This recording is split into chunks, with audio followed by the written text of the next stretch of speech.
వైజాగ్ పోర్టులోకి అక్రమంగా మాదక ద్రవ్యాలు వచ్చాయని మా ప్రభుత్వంపై నింద వేశారు. నేడు దానిపై ఎంక్వైరీ చేయించి నిజం ప్రజలకు చూపాలన్న మాజీ మంత్రి బొత్స సత్యనారాయణ.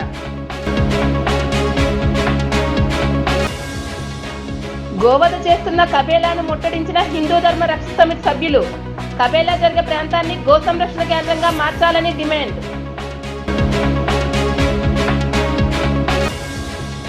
జిల్లాకు మరో 480 మెట్రిక్ టన్నుల డీఏపీ ఎరువులు రాక 38 రైతు సేవా కేంద్రాలకు పంపిణీ ఏర్పాట్లు. జిల్లా వ్యవసాయ అధికారి బిటి Ramarao.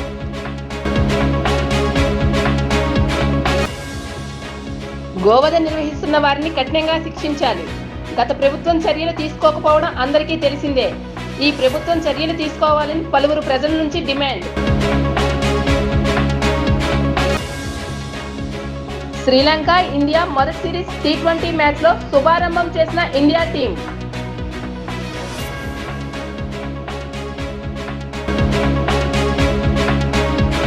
City of terrace garden సభ్యుల ఆధ్వర్యంలో ప్రతి ఇంటి టెర్రస్ పై మొక్కలు ఎలా పెంచాలి, వాటి సంరక్షణ ఏ విధంగా జరపాలి, సూచనలు సలహాలు అందజేసిన సిటీజీ మెంబర్ లక్ష్మీ శ్రీనివాస్.